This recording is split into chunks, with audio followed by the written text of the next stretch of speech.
இயேசு நாமத்துக்கு ஸ்தோத்திரம். கிரைஸ்ட் காலிங் டிவிக்கு என்னை அழைத்து இங்கே சாட்சி சொல்ல வைப்பதற்காக நன்றி. ஆண்டவருக்கு மிக மிக நன்றி. இந்த சாட்சியை கேட்டு பலருக்கும் உதவியாக இருக்கிறதுக்கு பரிசுத்தாவை உதவி செய்வதற்காகவும் நன்றி. என் பெயர் பூமிநாதன். நான் ஒரு ஹிந்து. என் அப்பா பேர் மாரியப்பன், அம்மா பேர் இந்திராணி. என் அப்பா ஒரு பயங்கர பயபக்தியான ஒரு இந்துக்களில் அவர் ஒரு 22 வருஷம் ஐயப்பங்களுக்கு போகிறவர். நான் அப்படிப்பட்ட ஒரு சூழ்நிலை வளர்க்கப்பட்டேன். ரெண்டாவது எங்கள் அப்பா ரொம்ப நல்ல வியாபாரம். ஆனால் எங்கள் அப்பா சீட்லாட போவார், கட்சி அது இதுன்னு சொல்லி எல்லா காசையும் தொலைச்சார். அதனால் வீட்டில் வியாபாரம் இருந்தாலும் வறுமை ரொம்ப தாண்டவமாகிடுச்சு. அதோடு இல்லாமல் எங்கள் அம்மா பிறந்ததுலேருந்து வீட்டில் வேலை பார்த்து வளர்ந்தவங்க. அவங்க பள்ளிக்கூடத்துக்கும் ஒதுங்காதவங்க. ரெண்டாவது ஆனாவனா கூட அவங்களுக்கு தெரியாது, கையெழுத்து போட தெரியாது, வெறும் கை நாட்டு வைக்கிறவங்க. அந்த மாதிரி அவங்க வளர்ந்தவங்க. ஈவன் இன்ஃபேக்ட் என்னுடைய டெலிவரி கூட அவங்க சொந்த ஊருக்கு போகும்போது அங்கே சுடுகாடு பக்கத்தில் தான் அவங்க வீடு.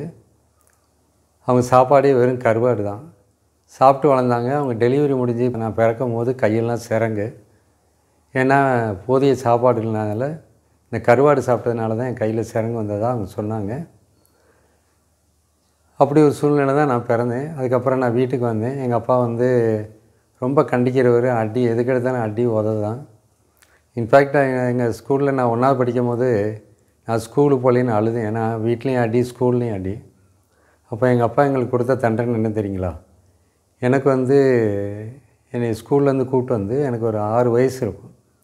2 கணையையும் கட்டி வச்சு, 2 காலையும் கட்டி வச்சு, அது பின்னால் கட்டி வச்சு, வெங்காயம் பச்சைமிளகா 2ஐயும் துணியில் தட்டி 2 கண்ணிலையும் புழிஞ்சி வெயிலில் 3 மணி நேரம் படுக்க வச்சார். அப்படி ஒரு அப்பாட்ட நான் வளர்ந்தேன். ஸோ எனக்கு அன்புங்கிறதே எங்கள் அம்மா ஒருத்தரை தவிர மீதி யாரும் எங்கள் வீட்டில் கொடுத்தது கிடையாது. எங்கள் அப்பா அடி, ஸ்கூலுக்கு போனால் அடி, எங்கள் ஸ்கூல்லேயும் அடி, பெண்ணு அடி அடின்னு அடிப்பாங்க. இப்படிப்பட்ட ஒரு சூழ்நிலை தான் நான் வளர்ந்தேன். ரெண்டாவது எனக்கு என் கூட பிறந்தவங்க 2 தம்பி, ஒரு தங்கச்சி. அந்த ஒரு தம்பியும் ஒரு தங்கச்சியுமே 2 தம்பி 10வது கூட பாஸ் பண்ணல. ஒரு தங்கச்சி மட்டும் 10வது பாஸ் பண்ணேன். நான் இயேசு கிறிஸ்து ஏற்றுக்கிட்டதுனால நான் 2 மாஸ்டர் டிகிரி முடிச்சிருக்கேன். எம்எஸ்சி ஃபிசிக்ஸும் எம்டெக் இன் இந்தியன் ஆஃப் சயின்ஸ்னு ஒரு பெரிய இன்ஸ்டியூட்டு, நல்ல நம்பர் 1 இன்ஸ்டியூட்டில் நான் படித்து முடித்தேன். நான் இந்த ஆண்டவரை எப்போ தெரிஞ்சுக்கிட்டேன்னா, நான் ஸ்கூலில் 6வது 7வது படிக்கும்போது மீனாட்சி அம்மனுக்கு அடிக்கடி எங்கள் சித்தப்பா கூப்பிட்டு போவாங்க. அங்கே போய் பல கதைகளை நான் கேட்டிருக்கேன். என்ன கேட்டேன்னா, விக்கிரங்கள், பஜனை பாட்டு எல்லாம் கேட்பேன். அதில் சொன்ன கதைகளெல்லாம் எனக்கு கொஞ்சம் புரியவே இல்லை. ஏன் புரியலைன்னா அது ஒரு வேதனை தர செய்தியாக இருந்தது. என்னென்னா ஒரு விற்கிறதுக்கு 2 மனைவி இந்த மாதிரிலாம் இருந்தது. ஆனால் அது மனுஷன் செஞ்சால் தப்பு, ஆனால் விக்கிரகம் செஞ்சால் தப்பு இல்லைன்னு சொல்லி சொல்லும் போது என்னால் அதை ஏற்றுக்கிட முடியல. ஏன்னா நான் அப்போ 6வது 7வது படிப்பேன்னு நினைக்கிறேன். எனக்கு என்னடா இது செஞ்சால் தவறுங்கிறாங்க, இவங்க செஞ்சால் தப்புங்கிறாங்க. அப்போ இதில் என்னடா இப்போ தேவன்னா எப்படிப்பட்டவர் இருக்கணும், புனிதமான தேவனாக இருக்கணும் அப்படின்னு சொல்லி யோசிச்சுட்டே இருக்கும்போது தான் எங்களோட சாலமன் ஒரு நண்பர் இருக்கார். அவர் எப்போயாவது இருக்க சர்ச்சுக்கு சண்டே கூப்பிட்டு போவார். அங்கே போகும்போது இயேசுவை பற்றி நிறைய பேர் சொல்லுவேன். அந்த பாஸ்டர் ப்ரீச் பண்ணும்போது கொஞ்சம் கொஞ்சம் கேட்பேன். ஒரு 2-3 சர்வீஸ்லேயே அது நான் எந்த சர்ச்சுக்கு போனேன்னா, இங்கே சிஎஸ்சியில் ஒரு சர்ச்சுக்கு போனேன். அந்த 2-3 இதுலேயே எனக்கு தெரிய வந்தது, இயேசு கிறிஸ்து தான் புனிதமான தேவன், இவரை விட்டால் யாருமே இல்லை அப்படின்னு சொல்லி நான் எனக்குள்ளே ஒரு ஐடியா உண்டாச்சு. அதுலேருந்து அன்னையிலேருந்து இன்னைக்கு வரைக்கும் இயேசு கிறிஸ்து ஒருத்தர் தான் தேவன் சொல்லி ஆண்டவரை இயேசுக்குள்ளே நான் வந்தேன். அன்றைக்கி நான் ஸ்கூலில் படிக்கும்போது பார்த்திங்கன்னா, என்னுடைய அவ்வளோ வறுமை. ஒரு காக்கி ட்ரௌசரு, ஒரு வெள்ளைச்சட்டை தான் போட்டு போகணும். அந்த காக்கி ட்ரௌசரை கூட எங்கள் அப்பா டெய்லருக்கு ஒரு டீ வாங்கி கொடுத்து தைக்க சொல்லுவார். அது ட்ரௌசர் மாதிரி இருக்காது, ஒரு பாவாடை மாதிரி இருக்கும். அந்த ட்ரௌசரு 1 வருஷம் 2 வருஷம் நாங்கள் யூஸ் பண்ணுவோம். அதில் பார்த்திங்கன்னா பின்னால் கிழிஞ்சு பெரிய ஓட்டை இருக்கும். எங்கள் அம்மா காக்கி கலர் ட்ரெஸ்ஸில் சிவப்பு கலர் துணியை வச்சு மஞ்சள் கலர் நூலில் தைச்சிருப்பாங்க. அப்போ நான் ஸ்கூலுக்கு போகும்போதெல்லாம் என்ன சொல்லுவாங்கன்னா, பின்னால் கூடி போஸ்ட் பாக்ஸ் வந்துருச்சு எல்லாம் லெட்ரு போடுவாங்க. பட்டு காட்ஸ் கிரேஸில் அன்றைக்கி நான் அதெல்லாம் எனக்கு பெரிய விஷயமா தெரியல. நானும் அவங்களோட சேர்ந்து ஒரு ஜாலியாக என்ஜாய் பண்ணிகிட்டே தெரிந்தேன். அந்த மாதிரி ஒரு மோசமான சூழ்நிலை நான் ஸ்கூலில் படிக்கிறது. 2வது நான் ஸ்கூலில் முடிக்கிற வரைக்கும் எனக்கு செருப்பு போட்டது எனக்கு ஞாபகம் இல்லை. அதோடு மட்டும் இல்லாமல் நான் 6வது படிக்கிறது ஒரு 5 வருஷமாக காலையில் 6 மணிக்கு எந்திரிக்கணும், கடை வியாபாரம் பார்க்கணும். அந்த காசு எடுத்ததுக்கப்புறம் எங்கள் அப்பா எடுத்துகிட்டு போய் வியாபாரம் போய் சரக்கு வாங்கி போடுவார். சாயந்தரம் 6 மணிலேருந்து ராத்திரி 10 மணி வரைக்கும் நான் கடையில் வியாபாரம் பார்க்கணும். வியாபாரம் பார்த்துட்டு கடையிலே மார்க்கெட்லேயே தூங்கிடுவேன். அது ஒரு பெரிய மார்க்கெட்டு. தூங்கிட்டு காலைல 6 மணிக்கு எழுந்திரிச்சி கடையில் வைப்பேன். நான் எப்போ படித்தேன், என்ன செஞ்சேன்னு எனக்கே தெரியாது. இப்படி போகிற ஒரு சூழ்நிலையில் தான் அதுக்கு இடையில் வீட்டில் ஒரு 6 வருஷம் 5 வருஷம் எலக்ட்ரிசிட்டியே கிடையாது. ஏன்னா வீடை காலி பண்ணுறதுனால ஓனரு கரண்ட்டை கட் பண்ணிட்டாங்க. ஏன்னா நான் 37 ரூபா வாடகை கொடுத்து ஒரு வீட்டில் இருந்தோம். அந்த வீடை காலி பண்ணுறதுக்காக 6 வருஷம் கரண்ட்டை கட் பண்ணிட்டாங்க. அப்படி ஒரு சூழ்நிலை நான் படித்ததெல்லாம் சிமினி விளக்கு, ரோட்டு விளக்கு. ஒரு தடவை சிமினி விளக்கு படிக்கும்போது கழுத்தில் தீ பிடிச்சி, அதுவே எனக்கு தெரியல. 3 நாள் கழித்து தான் பார்த்தேன் கழுத்து ஃபுல்லாக தீ புண்ணாக இருந்தது. அந்தளவுக்கு ஒரு கஷ்டம், பயங்கர கஷ்டம். சாப்பாடு இல்லை. அப்படியே எங்கள் அப்பா என்னை விட்டுட்டு எங்கள் அம்மா ஊருக்கு போயிட்டாங்க. ஒரு நாள் முழுவதும் பட்டினி கிடக்க வேண்டிய சூழ்நிலை. அம்மா ராத்திரி சோறாக்கி 1 மணிக்கு எல்லாத்துக்கும் சோறு வைப்பாங்க. அப்படிப்பட்ட ஒரு அப்பா.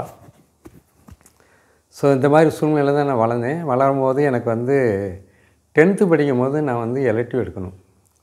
அப்போ இப்போ மாதிரி இல்லை, +2 லெவலில் இல்லை. அன்றைக்கி 10th எலெக்டிவ் அல்ஜிப்ரா இல்லை சயின்ஸு இல்லாட்டி ஹிஸ்ட்ரி ஜியாகிரபி. அப்போ எல்லோரும் சொல்லுவாங்க, நீ எலெக்டிவ் அல்ஜிப்ரா எடுத்தால் இன்ஜினியர் ஆகலாம், நீ சயின்ஸ் எடுத்தால் டாக்டர் ஆகலாம், ஹிஸ்ட்ரி ஜியாகிரபி எடுத்தால் ஐஏஎஸ் கலெக்டர் ஆகலாம் அப்படிங்குவாங்க. ஆனால் அதெல்லாம் வெறும் கதைன்னு எனக்கு தெரியும். அல்ஜிப்ரா படித்தா கண்டிப்பாக நல்ல லெவலுக்கு போகணும்னு எனக்குள்ள ஒரு மனசில் ஒரு போராட்டம். அப்போ ஆனால் அன்றைக்கி 2 செக்ஷனில் 90 பேர் படித்தோம்.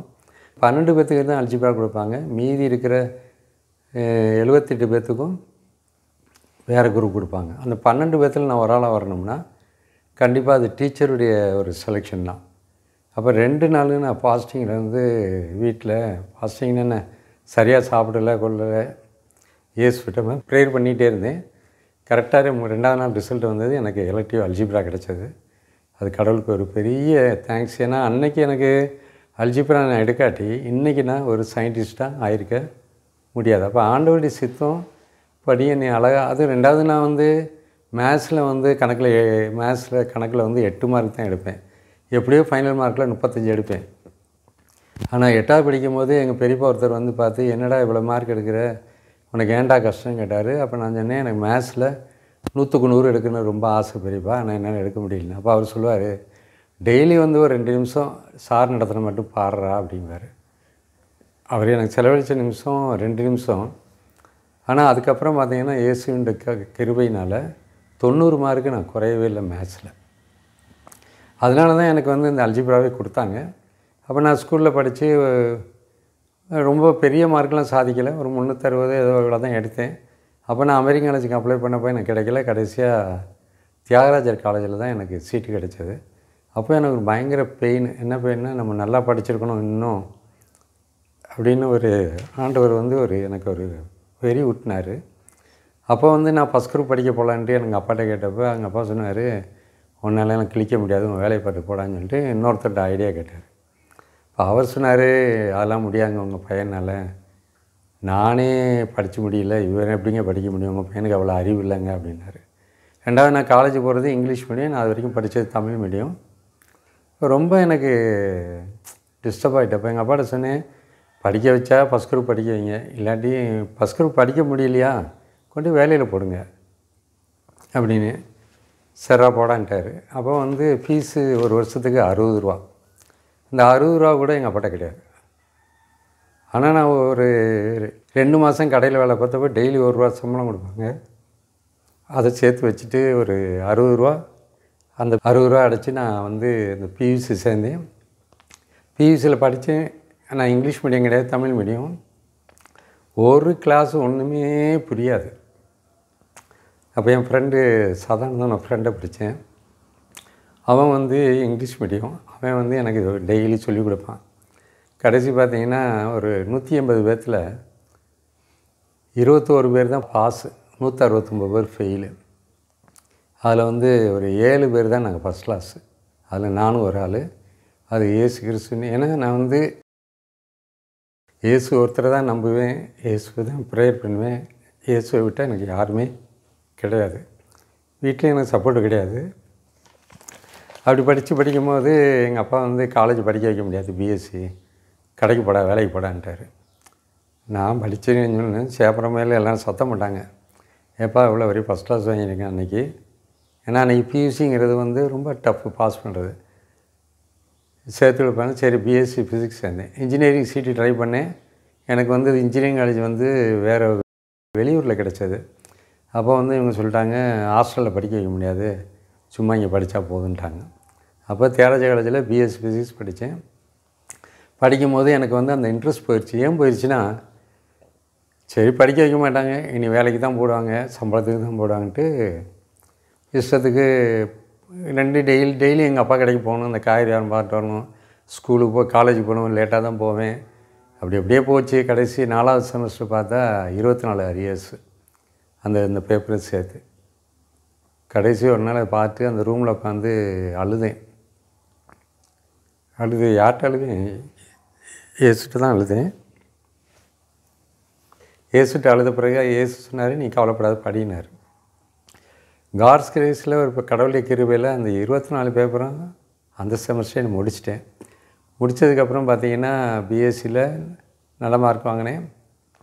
அப்புறம் எங்கள் அப்பா படிக்க வைக்க மாட்டேன்ட்டார். அப்புறமேலே என்ன செய்யணும்னு எனக்கு தெரியல. அப்போ தான் சர்ச்சுக்கு போயிட்டு வந்துக்கிட்டு இருந்தேன். அப்போ சண்டே ஸ்கூல் வந்து மதுரையிலேருந்து ஒரு 15 கிலோமீட்டர் தள்ளி சிலைமான்னு ஒரு இடத்துல நடக்கும். சைக்கிளில் போயிட்டு வருவோம், நானும் என் ஃப்ரெண்டும். அப்போ என் நிலைமையே ரொம்ப மோசம், என்னடா செய்கிறதுன்னு தெரியல. அப்புறம் நிச்சயம் பேசாமல் சூசைட் பண்ணலான்னு நினச்சேன்.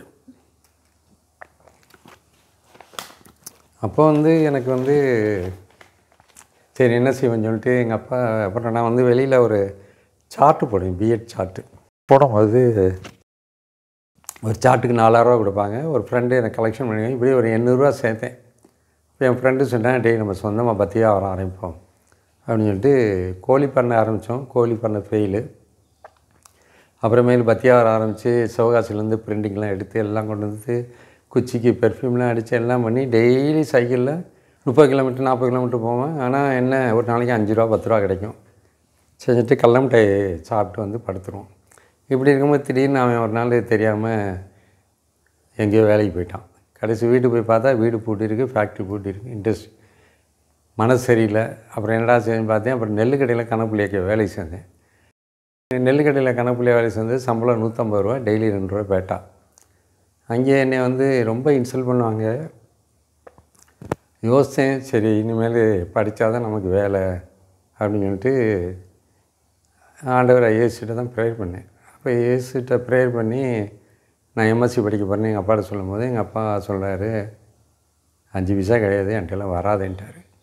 அப்புறம் நான் மிரட்டினேன், நான் வந்து செத்து போயிடுவேன் அப்படி இப்படின்னு. வீட்டுக்கும் வரல, 2 நாள் போகல. அவங்க வீட்லேயும் பயந்துட்டாங்க, எதையா பண்ணிடுவான்ட்டு. வேறு வழி இல்லாமல் சரி எவ்வளோ ஆகும் செலவு அப்படின்னு பார்த்தாங்க. அப்படி பார்க்கும்போது ஒரு மாதம் 190 ரூபா வரும் சாப்பாட்டுக்கு, மெஸ்ஸுக்கு. சரி 200 ரூபா தரும், மேனேஜ் பண்ண முடியுமா மாதம் அப்படின்னு. 10 ரூபாயில் நான் சோப் வாங்கணும், துணிமணி துவைக்கணும், எல்லாம் செய்யணும்.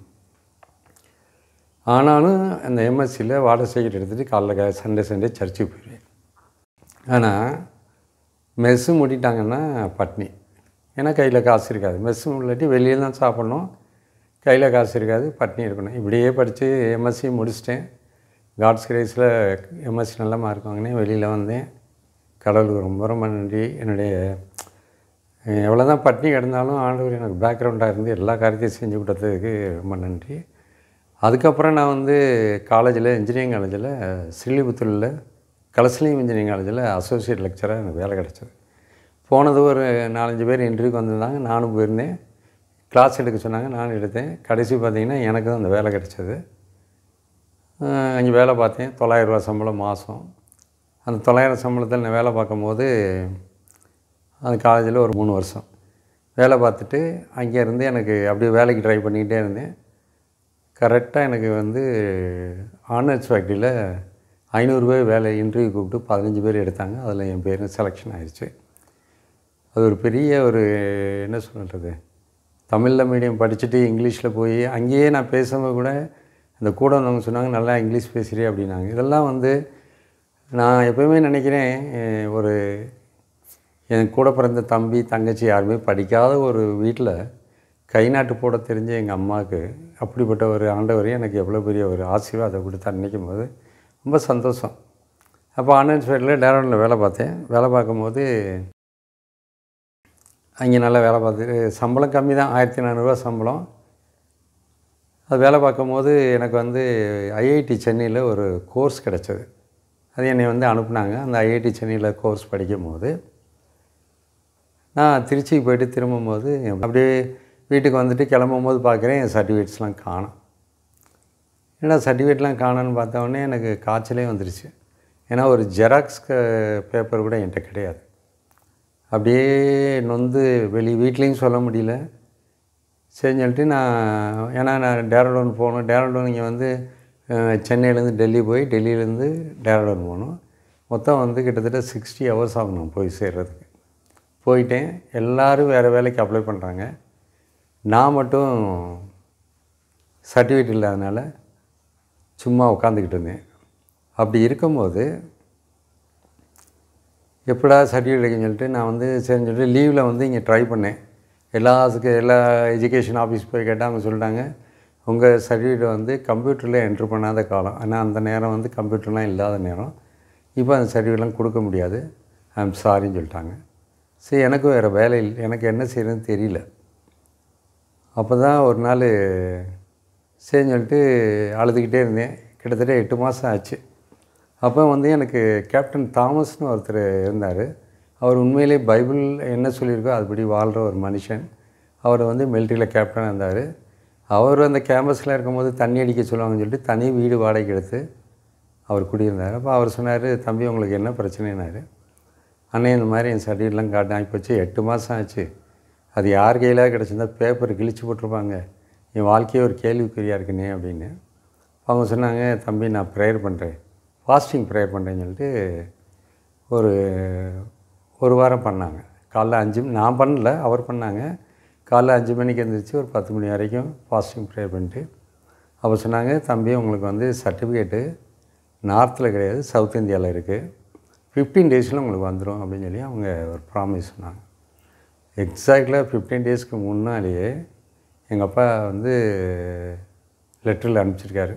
ஏன்னா அன்றைக்கி வந்து ஃபோன்லாம் கிடையாது, மொபைல் கிடையாது, ஒன்றும் கிடையாது. இது வந்து 1987 இந்த மாதிரி உனக்கு வந்துருச்சுடா சர்டிஃபிகேட் கிடச்சிருச்சு. எனக்கு பயங்கர சந்தோஷம். என்னென்னா தேவன் எனக்கு வந்து எது நடக்க போதோ அது முன்னாலேயே சொல்லிட்டார். 15 நாளைக்கு முன்னாலே உனக்கு இது கிடைக்க போகுதுன்ட்டு. அப்படிப்பட்ட ஒரு தேவன் என்னோட உறவாடிக்கிட்டு இருந்தார். அந்த சர்டிஃபிகேட்லாம் திரும்பி கிடச்சது. அதுக்கப்புறம் நான் வேலைக்கு அப்ளை பண்ணேன். அது வரைக்கும் எவ்வளோ பேர் வேலைக்கு அப்ளை பண்ணாங்க, யாருக்குமே கிடைக்கல. ஆனால் எனக்கு கிடைச்சது. அதுவும் வந்து எந்த வேலைனா 3 லட்சம் பேர் இந்த வேலைக்கு அப்ளை பண்ணியிருந்தாங்க.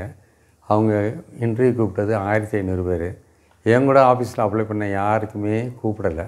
அப்போ அவங்களுக்கெல்லாம் சந்தேகம், ஆஃபீஸில் வந்து என்னை மட்டும்தான் அனுப்பிச்சிருக்காங்க, மீதியெல்லாம் அனுப்புனேன்னு.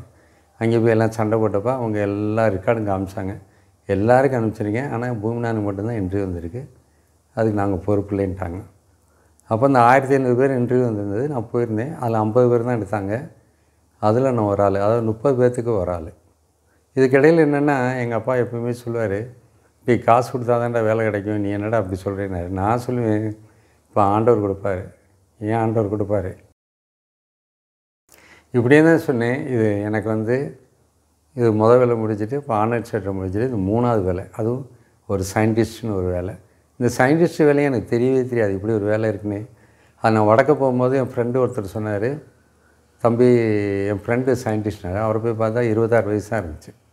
என்னங்கடா 26 வயசுலாம் சயின்டிஸ்ட் ஆக முடியுமான்னு அவர்கிட்ட கேட்டதுக்கு, ஏன் முடியாது உங்களால், தாராளமாக ஆகலாம், நீங்கள் கவலைப்பட, நீங்கள் அப்ளை பண்ணுங்கன்னாரு.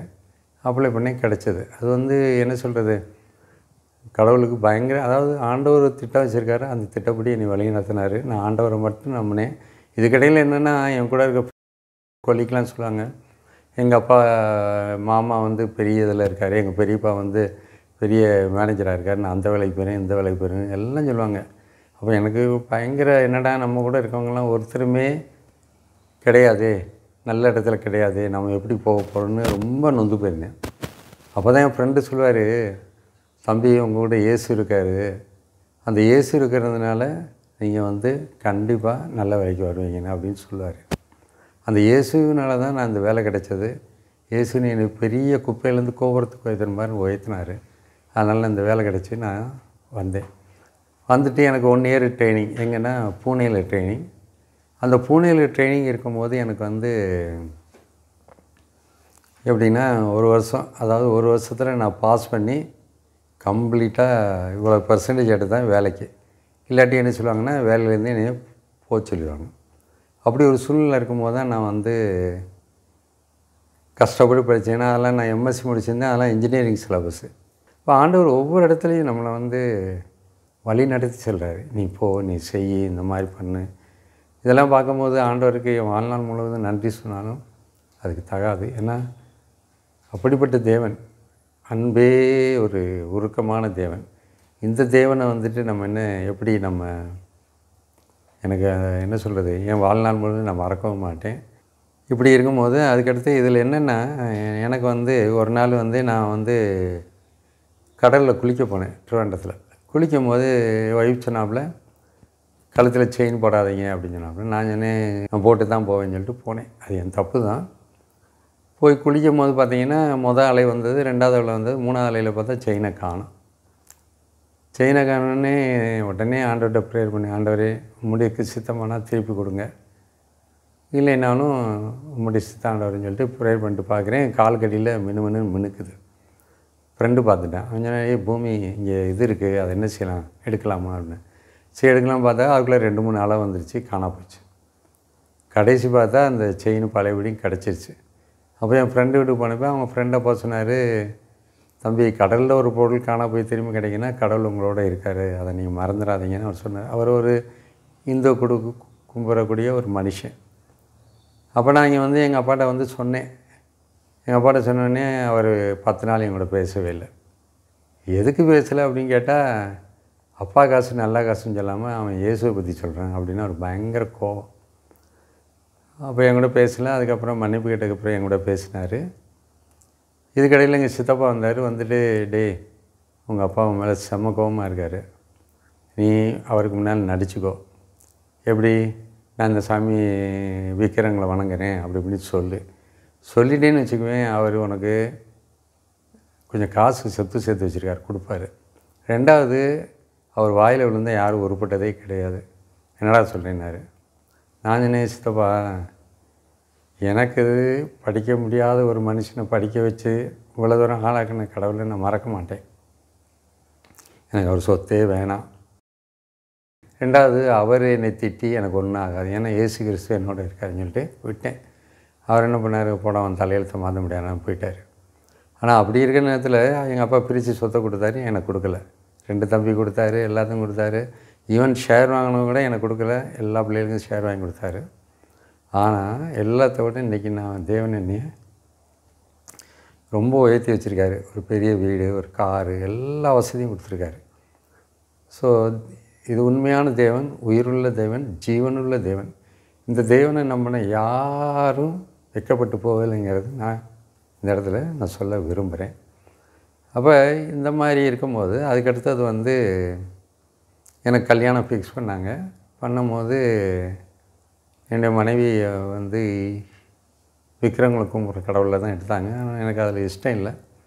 இருந்தாலும் எங்கள் அப்பா சொல்லிட்டாரு, இதான் முடியாது, இதான் முடிக்கணும் அப்படின்ட்டாரு. அப்போ எனக்கு இந்த அலைன்ஸ் எனக்கு அவ்வளோ விருப்பம் இல்லை. ஏன்னா அவங்க வீட்டில் சில காரியங்கள்லாம் என்கிட்ட பேசினது எனக்கு பிடிக்கலை. என்ன பிடிக்கலைன்னா, இது வரைக்கும் எத்தனை பொண்ணை பார்த்தீங்க, என்ன அதாவது ஒரு பையனை பார்த்து கேட்கக்கூடாது எல்லா கேள்வியும் கேட்டதுனால எனக்கு இந்த பொண்ணு வேணாம்ப்பான்னு எங்கள் அப்பாட்ட சொல்லிட்டேன். அப்போ எங்கள் அப்பா சொன்னார், முடித்தா தான் முடிக்கணும் அப்படின்னு சொல்லிட்டாரு. நான் அதுக்கப்புறம் ஒரு 25 லெட்டராவது டேரக்ட் வந்து சென்னைக்கு எழுதுனேன். அப்போ லெட்டர் எழுதும்போது வந்து சேர 1 வாரம் ஆகும். அவர் எழுதி முடித்தா இங்கே வந்து 1 வாரம் ஆகும். இவ்வளோ எழுதிட்டு வேணாம்பாங்கிறேன். கடைசி அவர் வந்து ஒரு நாள் கல்யாணம் அவனுக்கு ஃபிக்ஸ் பண்ணியாச்சு, நிச்சயதார்த்தம் முடிஞ்சிச்சு, மரியாதையாக வந்து கல்யாணத்தில் கலந்துக்கொண்டார். அதுக்கப்புறம் நான் போய் சொல்ல ரொம்ப மனசு வந்து போய் டெய்லி தண்ணி அடிக்க ஆரம்பித்தேன், சீட்டு குடிக்க ஆரம்பித்தேன். ஆனால் 2 மாதத்தில் எனக்கு பழையபடி எனக்கு வந்து என்ன ஆண்டவர் இயேசு. பழையபடி என்ன பண்ணேன், ஆண்டவர்கிட்ட வந்தேன், முழங்கால் போட்டேன். ஆண்டவரே, உமக்கு சுத்தமான இந்த கல்யாணத்தை முடிங்க, இல்லையா வேறு ஏதாவது சொல்லி இந்த கல்யாணத்தை நிறுத்துங்கன்னு. ஆனால் எல்லாம் நல்லபடியாக ஆரம்பித்து போய்கிட்டே இருந்தது. அப்போ தான் நினச்சேன், இது ஆண்டவரை இயேசுடைய சித்தம், அப்படியே நடக்கட்டும்ன்ட்டு வந்தேன். கல்யாணம் பண்ணேன், எல்லாம் முடித்தேன். சரி 2 பேரும் வந்து சந்தோஷமான வாழ்க்கை வாழ்கிறோம். இப்படி இருக்கையில் டேராடூனில் இருக்கும்போது என்னாச்சுன்னா, ஒய்ஃப் வந்து அபார்ஷன் ஆகிடுச்சு. அந்த அபார்ஷன் ஆன உடனே நான் வந்து போய் டாக்டர் ஷர்மான்னு வந்து டேராடூன்லேயே ஃபேமஸான கைனகாலஜி டாக்டர், அந்த டாக்டர் போய் சொன்னோடனே அவங்க சொன்னாங்க, தம்பி அவளுக்கு அபார்ஷன் ஆகும்போது 4 மாதம் இருக்குன்னு நினைக்கிறேன். அந்த குழந்தைய காமிச்சிட்டு சொன்னாங்க, உங்கள் மனைவிக்கு வந்து கர்ப்பப்பை ரொம்ப வீக்காக இருக்குது, அதனால் நீங்கள் வந்து குழந்தையெல்லாம் இனிமேல் கிடைக்காது, சந்தேகம் இல்லை. அப்படியே அவங்க கன்சீவ் ஆனாலும் ஒரு ஸ்டெப்பு வைக்கக்கூடாது, அப்படி அவங்க ரெஸ்ட் எடுத்தால் எல்லாம் நல்லபடியாக நடக்கும் அப்படின்னு சொன்னாங்க. எனக்கு ரொம்ப பெயின், ஏன்னா எனக்கு குழந்தைன்னா ரொம்ப பிடிக்கும். என்னடா சரிஞ்சுட்டு யோசிச்சுட்டு இருக்கும்போது இப்போ எங்கள் வீட்டுக்கு வந்து ஒரு அங்கிள் ஆண்டி வந்தாங்க. அவங்க வந்து தமிழ்நாட்டுக்காரவங்க. அவங்க வந்து ஒரு அவங்க மருமையை வந்து ஊழியம் செய்கிறவர். வந்தவங்களே நான் ஒரு சர்ச்சில் பார்த்தேன். அப்போ அவங்கள்ட்ட சொன்னேன், அங்கிள் ஆண்டி எங்கள் வீட்டுக்கு வாங்க அப்படின்னு சொன்னேன். அந்நேரம் ஆக்சுவலாக வந்து என் ஒய்ஃபுக்கு வந்து கிறிஸ்டின் வீட்டுக்கு வந்தாலே பிடிக்காது. ஏன்னா அவங்க வந்து என்னங்க உங்களுக்கு ஒரு வேலை இல்லையா, இதே அவங்களுக்கு பழக்கமாக போச்சு அப்படி இப்படின்னு சொல்லுவாப்புல. ஆனாலும் நான் அதை மீறி அந்த அங்கிள் ஆண்டியும் வீட்டுக்கு இட்லி சாப்பிட கூப்பிட்டேன். அவன் ஒய்ஃப்ட்ட சொன்னேன், எங்கள் பெரியவங்க, அவங்கள நம்ம மதிக்கணும், நம்ம நல்லவங்கன்ட்டு கூப்பிட்டு போய் சாப்பிட்டாங்க. சாப்பிட்டு முடிச்சுட்டு அவங்க சொன்னாங்க, தம்பி உங்களுக்கு என்ன வேணும்னு சொல்லுங்கள், நான் ப்ரேயர் பண்ணுறேன்னாங்க. இப்போ நான் சொன்னேன், அங்கிள் எனக்கு வந்து குழந்த பிறக்கான்னு டாக்டர் சொல்லிட்டாங்க, எனக்காக ப்ரேயர் பண்ணுங்க என்ன. அப்போ அவர் முழங்கால் போட்டுட்டு ஜெபம் பண்ணார். ஒரு 10 நிமிஷம் எந்திரிச்சார். தம்பி உங்களுக்கு 2 ஆண் குழந்தை, 2மே நல்லா ஆசீர்வதிக்கப்பட்ட பிள்ளைகளாக வருவாங்க, ஒரு பிரச்சனையும் கிடையாது, நீங்கள் தைரியமாக நம்புங்கன்ட்டார். டாக்டர் சொன்னதோ என்ன சொன்னாங்க, நடக்காது, குழந்தையே கருத்தரிக்காது, அப்படியே ஆனாலும் ஒரு ஸ்டெப்பு வைக்கக்கூடாதுன்னு. கடைசி இவங்க வந்து நான் ட்ரைனிங் டயத்தில் தான் அவங்க மாதமானாங்க. ஆனால் நான் ஒரு டூர் போக வேண்டியிருந்துச்சு, ஏன்னா ஆஃபீஷியலாக கூப்பிட்டு போனாங்க. அந்த ஒரு ட்ரைனிங்கில் ஒரு பார்ட்டு. அப்படி போகும்போது என் ஒய்ஃபை தனியாக நான் வந்து சென்னைக்கு அனுப்புனேன். சென்னைக்கு போயிட்டு சென்னையிலேருந்து மதுரைக்கு போனேன், எப்போ மாதமான நேரத்தில். ஆனால் அவங்கள ஒரு பிரச்சனையும் வரல. டாக்டர் சொன்னதோ ஒரு ஸ்டெப்பு வைக்கக்கூடாது. ஆனால் இவங்க என்ன தனிமையில் பூனாலேருந்து சென்னை, சென்னையிலேருந்து மதுரை, மதுரையிலேருந்து கொச்சின், எல்லா இடத்துக்கும் போனாங்க. அப்போ நான் மதுரை கொச்சினுக்கு வந்து எனக்கு போஸ்டிங் போட்டாங்க டிஆர்டிஓவில். போட்டதுக்கப்புறம் அந்த போஸ்டிங் டயத்தில் மாதமாக இருந்தனால ஒரு டாக்டரை போய் பார்த்தேன். அவங்க வந்து டாக்டர் ராதான்னு பெஸ்ட்டு கைனகாலஜிஸ்ட்டு. அவங்க போய் பார்த்தோன்னே சொன்னாங்க, என்னை கூப்பிட்டாங்க உள்ள. கூப்பிட்டுட்டு, உங்கள் ஒய்ஃபு வயிற்றில் வந்து குழந்தை இல்லை, கட்டி தான் இருக்குது, நீங்கள் போய் ஸ்கேன் பாருங்கள். அது 7வது மாதம். எனக்கு ஷாக் ஆகிடுச்சு. அப்போ நான் வெளியில் வந்து சொன்னாப்புல, என்னங்க செய்கிறதுன்னு அப்படின்னு நான் சொன்னேன், இங்கே பாரு, எனக்கு இதில் எந்த சந்தேகம் கிடையாது, இயேசு கொடுத்தது தான். உனக்கு சந்தேகமாக இருந்தால் நீ என்ன பண்ண. ஆனால் அப்போல்லாம் அவங்க வந்து இயேசுக்குள்ளே வரல அவங்க. அதனால் நான் என்ன பண்ணிட்டேன், இயேசுவை நான் நம்புகிறேன், கண்டிப்பாக ஷுவராக குழந்தை பிறக்கும் அப்படின்னு சொல்லி விட்டுட்டேன். இப்போ என்னாச்சுன்னா, அதுக்கப்புறம் வந்து டெலிவரி ஆச்சு. அது பார்த்திங்கன்னா ஓவர் வெயிட்னால் என்ன, நல்ல அருமையான குழந்தை, நல்ல பையன், நல்ல செவத்த பையன். ஸோ தேவன் வந்து ஒரு வார்த்தை நமக்கு எஸ் அப்படின்னு சொல்லிட்டாருன்னா, அந்த ஒரு ப்ராமிஸ் சொல்லியாச்சுன்னா அதில் மாற்றமே இல்லை. அப்போ அந்த குழந்தை பிறந்ததுக்கப்புறம் நல்லா வளர்ந்தான், எல்லாம் செஞ்சான். ஆண் குழந்தை அதே மாதிரி தான். அப்போ 2வது கன்சீவ் ஆனப்போ என் ஒய்ஃபு மாதமானப்போ, அப்போ ஆகும்போது எல்லோரும் என்ன சொன்னாங்கன்னா, ஜாதகப்படி 2வது பெண் குழந்தை அப்படின்னாங்க. அதுக்கப்புறம் மூத்த பையனுடைய ஒரு பாடி ஸ்ட்ரக்சரை பார்த்துட்டு என்ன சொன்னாங்கன்னா, படக்ஸை பார்த்துட்டு 2வது பையன் பெண் குழந்தை, அது மாற்றவே முடியாது அப்படின்னு சொன்னாங்க. இப்போ நான் சொன்னேன் 2வது ஆண் குழந்தை தான். ஏன்னா ஆண்டவர் சொல்லியிருக்கார் ஒரு சத்தியம். அந்த சத்தியம் சத்தியப்படியே நடக்கும்ன்ட்டு. கடைசி பார்த்தா 2வது பையனும் ஆண் குழந்தை. இன்றைக்கி 2 பேருமே நல்ல லெவலில் இருக்காங்க.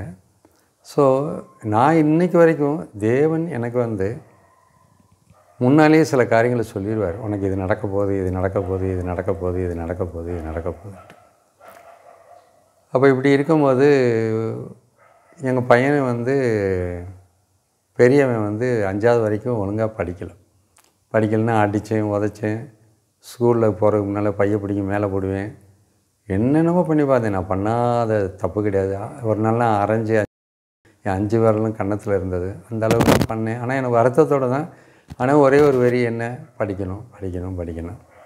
அப்போ எல்லோரும் சொல்லுவாங்க நீ அடிக்கிறது தப்பு அப்படின்னு. இப்போ என் பையன் 8வது வரும்போது எனக்கு மன சங்கடம். ஏன்னா பைபிளில் சொல்லியிருக்கு கையில் கம்பு எடுத்தால் தான் பையன் திருந்துவான்னு எழுதியிருக்கு நீதிமொழிகளில். ஆனால் எல்லோரும் சொல்கிறாங்க பிள்ளையை தொடக்கூடாது, அடிக்கக்கூடாது அப்படிங்கிறாங்க. என்ன ஆண்டவரே என்ன செய்யறதுன்னு தெரியல. எனக்கு என்ன செய்கிறேன்னே எனக்கு புரியல. நீங்கள் தான் எனக்கு வந்து ஐடியா சொல்லணும் அப்படிங்கும்போது சர்ச்சுக்கு போகிறேன். அங்கே ஒரு புக்கு எக்ஸிபிஷன் வச்சுருந்தாங்க. அதில் வந்து பேரண்டிங் சைல்டு, அதாவது கிறிஸ்டியன் பேரண்டிங் சைல்டு, எப்படி ஒரு கிறிஸ்தவ பெற்றவங்க எப்படி பிள்ளையை வளர்க்கணும் ஒரு புக்கு இங்கிலீஷில் இருந்தது. அதை உடனே வாங்கி வீட்டில் வந்து ஒரு 15 நாளில் படித்து முடித்தேன்.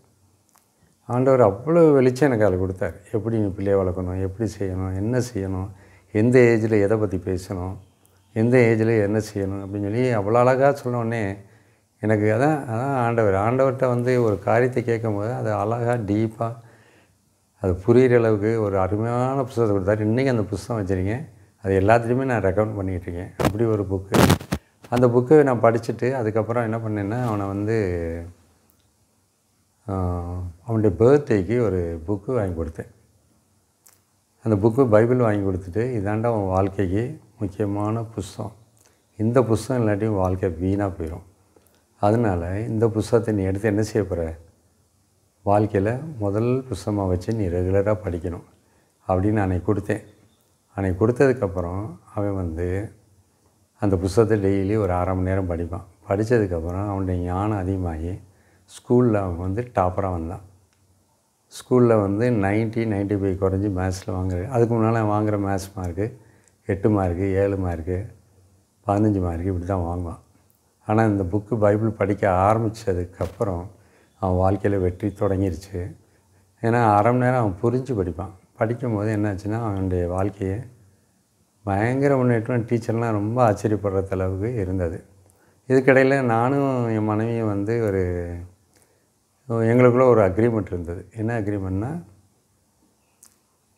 நீ வந்து உன் கடவுளை கும்பிட்டுக்கோ, நான் வந்து சர்ச்சுக்கு போவேன். விஷயத்தில் நீ தலையிடக்கூடாது, உன் விஷயத்தில் தலையிடக்கூடாது. அவன் ஓகேன்ட்டாப்புல. நீங்கள் உங்கள் இஷ்டப்படி இருங்க, நான் என் இஷ்டப்படி இருங்க. அப்புறம் நான் வந்து பகவதி அம்மன் கோயிலுக்கு போகணும், ராஜேஸ்வரி அம்மன் டெம்பிள் போகணும், இல்லை மீனாட்சி அம்மன் எங்கே கூப்பிடாப்புலேயே நான் கொண்டு போவேன். கொண்டு போயிட்டு இறக்கி விட்டு வாசலில் வெயிட் பண்ணுவேன். அப்படி இல்லாட்டி நானும் கூட போவேன். ஆனால் நான் கும்பிட மாட்டேன். ஆனால் என்னுடைய ப்ரேயர் எல்லாமே, ஆண்டவரே என்னுடைய மனைவியும் என் வழியில் வரணும், இதுக்கு நீங்கள் தான் உதவி செய்யணும், எனக்கு உங்களை விட்டால் ஆளே இல்லை ஆண்டவரே. ஏன்னா அந்த குடும்பம் 2 பேரும் ஒரு ஐக்கியமாக இருந்தால் தான் இந்த குடும்பம் நல்லா வரும். ஒருத்தர் கிழக்கு பக்கம் ஒருத்தர் மேற்கு பக்கம் போக எனக்கு பிடிக்கல ஆண்டவர்னு சொல்லிட்டு டெய்லி ஆண்டவர்கிட்ட இது என்னுடைய ப்ரேயரில் ஒரு ரெக்வஸ்ட்டாகவே வச்சுக்கிட்டு இருந்தேன். எங்களுக்குள்ளே ஒரு பல மாற்றங்கள் வரும். ஸோ இப்படி இருக்கும்போது தான் வந்து அவங்க வந்து கொஞ்ச நாள் கழித்து ஒரு 15 வருஷம் கழித்து இந்த ஆண்டவரை அவங்க ஏற்றுக்கிட்டாங்க. அதுக்கப்புறம் 2 பேரும் எந்த கோயிலுக்கும் போகிறதில்ல, விக்கிரங்களை வணங்குறதில்ல. இயேசு ஒருத்தர் தான் நாங்கள் தெய்வம்னு நாங்கள் ஏற்றுக்கிட்டோம். சர்ச்சுக்கு போக ஆரம்பித்தோம்.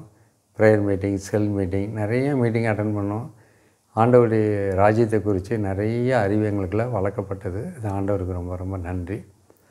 இப்படி இருக்கும்போது வந்து என் பெரிய பையன் வந்து ஸ்கூலில் டாப்பராக வாங்கினான் +2ல். அதுக்கப்புறம் அவன் வந்து ஐஐடி கோச்சிங்கில் நம்பர் 1 வாங்கினான்.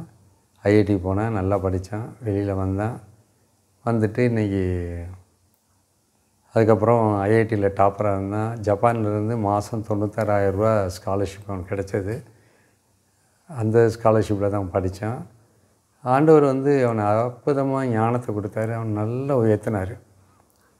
இப்படி தான் அவன் வந்து தேவனை என்னைக்கு பைபிளை என்னைக்கு எடுத்தானோ அன்னையிலேருந்து அவன் வந்து ஆண்டவருடைய ஞானத்தால் வளர்க்கப்பட்டு அவன் வந்து பெரிய லெவலில் வந்து அதுக்கப்புறம் வந்து அவன் என்ன பண்ணுறான்னா அவன் ஜிஆர் எழுதி பாஸ் பண்ணி அதுவும் கோச்சிங்லாம் போடல பெஸ்ட்டு யூனிவர்சிட்டி அதாவது 100 இயர்ஸ் ஓல்டு உள்ள யூனிவர்சிட்டியில் அவனுக்கு வந்து ரைஸ் யூனிவர்சிட்டியில் யூஎஸ்ஏயில் ஊஸ்டனில் அவனுக்கு அட்மிஷன் கிடச்சிது இன்டகிரேட்டட் பிஹெச்டி. நான் போகும்போது ஒரு 5 lakhs கொடுத்தேன், ஏன்னா வந்து அந்த ஒரு மாதம் சமாளிக்கிறதுக்கு. ஆனால் அதுக்கப்புறம் யூனிவர்சிட்டி தான் அவனுக்கு படிக்க வச்சாங்க. ஆல்மோஸ்ட் அவனுக்கு மட்டுமே ஒரு 2 கோடி ரூபா செலவழிச்சிருப்பாங்க அந்தளவுக்கு. ஆனால் 5 பைசா என் பைசா கிடையாது அந்த 5 லட்சத்தை தவிர. அப்போ தேவன் வந்து இன்றைக்கி எங்கள் அம்மா வந்து ஒரு கை நாட்டு போடக்கூடிய ஒரு தாய். அவங்களுக்கு கையெழுத்து போட தெரியாது, ஆனாவனா கூட தெரியாது. ஒரு மலைக்கு கூட ஒதுங்க முடியாத ஒரு தாய்கிட்ட எனக்கு இப்படிப்பட்ட ஒரு மகன் கிடைச்சது வந்து இது ஆண்டவருடைய அற்புதம் இல்லாமல் அதிசயங்கள் இல்லாமல் இது நடக்காது. இதோட வந்து இன்னொரு காரியம் என்னென்னா, என் ஆஃபீஸில் வந்து எனக்கு வந்து ப்ரொமோஷன் போகும்போது முதல் நாள் வந்து மார்க்கப் இன்டர்வியூ வைப்பாங்க. அந்த இன்டர்வியூவில் பார்த்தீங்கன்னா நான் சரியாக ஆன்சர் பண்ணி எல்லாம் கேலி பண்ணாங்க. எல்லோரும் சொன்னாங்க போயிட்டு வா உனக்கு ஒன்றும் கிடைக்காது அப்படின்னாங்க. அப்போ நான் வந்து பழையபடியும் பைபிள் எடுத்தேன். ஆண்டவர்கிட்ட எடுக்கும்போது நான் ஆண்டவர் என்ன சொன்னார், ஒரு வசனம் கொடுத்தாரு, ஞானிகள் மத்தியில் உன்னை உயர்த்துவேன்னு. சென்னை இன்டர்வியூ போனேன். போயிட்டு வந்தால் அந்த வருஷம் ரிசல்ட்டு யாருக்கெல்லாம் கிடைக்குன்னு சொன்னாங்களோ அவங்களுக்கு கிடைக்கல, எனக்கு கிடைச்சது. ஏன்னா ஆண்டவருடைய கை என் மேலே இருந்ததுனால அந்த இன்டர்வியூவில் நான் சரியாக பதில் சொல்லலை, எனக்கே தெரியும். இருந்தாலும் ஆண்டவருடைய ஒரு ஆசீர்வாதத்தில் எனக்கு அந்த ப்ரொமோஷன் கிடைச்சது. அதோடு மட்டும் இல்லாமல் நான் வந்து இந்த ரஷ்யாவில் வந்து ஒரு சப்மரீன் வந்து புதுசாக ஒரு ப்ராஜெக்ட் பண்ணி ரஷ்யாக்கெலாம் போனேன், ஃபிட் பண்ணோம். அது நேவியில் வந்து பெரிய சக்ஸஸ் ஆகி எனக்கு வந்து ஒரு 2 அவார்டு கிடைச்சது. ஒரு அவார்டு வந்து அப்துல் கலாம் ஐயா அவர் கொடுத்தது, அவங்க ஜனாதிபதி ஆகிறதுக்கு முன்னால் கிடைச்ச அவார்டு. 2வது அவார்டு வந்து பிரைம் மினிஸ்டர் மன்மோகன் சிங் அப்போ இருந்தார். அப்போ எனக்கு வந்து ஒரு அக்னி அவார்டு கிடைச்சது. அந்த அக்னி அவார்டு கிடைக்காம எனக்கு இருக்கிறதுக்காக பல பேர் எங்கள் ஆஃபீஸில் ட்ரை பண்ணாங்க. என்ன பேசிஸில் அவங்க ட்ரை பண்ணாங்கன்னா, கம்யூனிட்டி பேசிஸில் ஒர்க் பண்ணுறவங்க விட்டுட்டு ஒர்க் பண்ணாத அந்த ஒரு கம்யூனிட்டி பேசிஸில் அவங்க வந்து கொடுக்கறக்காக அவங்க ட்ரை பண்ணாங்க. பட்டு கடவுளுடைய ஆசீர்வாதம் எனக்கு இருந்தனால அதுக்கு மேற்கொள்ள உள்ள பாஸ் வந்து அந்த பேப்பர்லாம் பார்க்கும்போது இந்த நேம்லாம் பார்க்கும்போது இன்னும் இந்த மாதிரி ஆளுகள்லாம் நான் அந்த சப்மரீனில் பார்த்ததே இல்லையே, சப்மரீனில் பார்த்த ஆளு பேர் எனக்கு வேணும்னு சொல்லிட்டு போயிட்டார். அதனால தான் எங்கள் பேர் வந்தது. அதனால தான் என்னாச்சுன்னா மன்மோகன் சிங் வந்து டெல்லியில் வச்சு எங்களுக்கு வந்து அவார்டு கொடுத்தாரு. அந்த அவார்டுக்கு பேர் அக்னி அவார்டு. அப்போ இதெல்லாம் வந்து ஒரு ப்ரெஸ்டீஜ் அவார்டு. எப்படின்னா, ஒரு சாதாரணமான ஒரு முறையில் நான் வந்து பிறந்தாலும் தேவனுடைய ஆசீர்வாதம் எனக்குள்ளே இருந்ததுனால இன்றைக்கி வந்து அக்னி அவார்டுங்கிறது ஒரு பெரிய ஒரு பாராட்டத்தக்க ஒரு அவார்டு. இந்த அவார்டுமே தேவன் எனக்கு கொடுத்துருக்காரு. அப்போ இந்த தேவனை நான் என்ன சொல்கிறேன்னு எனக்கு தெரியல. இது வந்து எங்கள் அப்பா அம்மாவோட எல்லாத்தோட அவர் பெரியவர். ஸோ இந்த மாதிரி நான் வந்து என்னுடைய கேரியர்லேயும் ஆண்டவர் என்னை ஒரு குறையும் வைக்காமல் என்னை வந்து எல்லாத்த விட அதிகமாக ஆசிரியக்கப்பட்டு இந்த ஒரு சாதாரண ஒரு மனுஷனை உயர்த்தினவர் அவர் தான். ஸோ அது மாதிரி 2வது பையனை எடுத்துக்கிட்டிங்கன்னா, இந்த 2வது பையன் வந்து பெரிய பையன் ஸ்கூலில் டாப்பர் +2ல். ஆனால் 2வது பையன் ஸ்கூலில் லாஸ்ட்டு. லாஸ்ட் ட்ரெஸ் போட்டுக்கிட்டு சுற்ற போகிறது, அங்கே போகிறது, இங்கே போகிறது. நானும் பெரும்பாலும் அப்போ வந்து விசாகப்பட்டினம், பாம்பே டியூட்டி சப்மரீனில் அடிக்கடி போயிடுவேன். அப்புறம் பார்த்தா ரிசல்ட்டு பார்த்தா இவ்வளோ மோசமாக இருந்தது. நான் அவங்க கூட 10 நாள் பேசலை, அவனும் என் கூட 10 நாள் பேசலை. அப்புறம் வந்தேன், என்ன நினச்சிக்கிட்டீங்க உங்கள் மனசில்னு விரட்டினேன். நான் சொன்னேன் மரியாதையாக போயிரு, கொன்னே விடுன்றான்னு சொன்னேன். இப்படிலாம் எங்களுக்குள்ளே ஒரு பிரச்சனை நடந்துக்கிட்டே இருந்தது. நாங்கள் என்ன பண்ணோம்னா, அவன் வீட்டில் தூங்கும் போது தலையிலையும் கால்லையும் நானும் என் ஒய்ஃபும் வச்சு ஜெபம் பண்ணுவோம். ஆண்டவரே இந்த பிள்ளை 2 பிள்ளை ஆம்பளை பிள்ளை தரீங்க, ஒரு பிள்ளை அப்படி போயிட்டான், இன்னொரு பிள்ளை சோட போகாது. ஏன்னா நீங்கள் 2 கொடுத்தீங்கன்னா 2 பெஸ்ட்டாக இருக்கும் அப்படின்னு அவனுக்கே தெரியாது நாங்கள் ப்ரேயர் பண்ணுறது. கடைசி பார்த்தா அவன் சரின்ட்டு என்கிட்ட வந்தேன், எனக்கு 1 லட்சம் கொடுங்க, நான் போய் படிக்க போகிறேன் அப்படின்னா. நான் இங்கே பாரு, நீயா கேட்குறேன்னா நான் படிக்க வைக்கிறேன், அது நான் கடன் வாங்க போகிறேன், நீ ஹைதராபாத்தில் போய் படிக்க போகிற, போய் படி.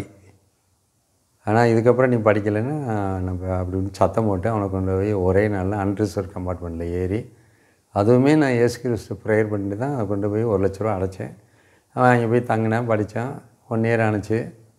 கடைசி பார்த்தா ஐஐடியில் அவனுக்கு கிடைக்காத மாதிரி சொல்லிட்டாங்க, கிடைக்காது ஐஐடி அப்படின்னு. அப்போ அடுத்தது வந்து ஏஐட்ரிபிள்இன்னு ஒரு எக்ஸாம். அது நான் வந்து கேரளா பார்டர் போட்டிருந்தேன், கேரளாவில் சென்டராக போட்டிருந்தேன். அப்போ வந்து அந்த டேட் வந்துடுச்சு. சரி, அந்த எக்ஸாம் சென்டரில் போய் விட்டுட்டு நானும் ஒய்ஃபும் சர்ச்சுக்கு வந்துட்டோம். வந்துட்டு காணிக்கையெல்லாம் கலெக்ஷன் பண்ணேன். பண்ணிவிட்டு அந்த காணிக்கையெல்லாம் கவுண்ட் பண்ணுறேன். எனக்கு ஃபோன் பண்ணுறான். பண்ணிவிட்டு அப்பா எனக்கு வந்து எக்ஸாம் கேன்சல் ஆகிடுச்சு. நான் சத்தம் போடுறேன், ஏன்டா உனக்கு அறிவு இருக்கா? கேன்சல் பண்ணால் அங்கே இருறா, நான் வந்து காரில் கூப்பிட்டு போக மாட்டேன். அவன் சொன்னேன், என்னென்ன விளையாடுறீங்களா, அங்கேயே உட்காந்துக்கலாம், என்னால் இருக்க முடியாது அப்படின்னா. சரின்னு சொல்லிட்டு அப்போ நான் என்ன பண்ணேன், சரிடா அப்படின்னு பார்த்தா 12 மணிக்கு சொல்கிறேன், அப்பா எக்ஸாம் அனௌன்ஸ் பண்ணிட்டாங்க அப்படின்னு.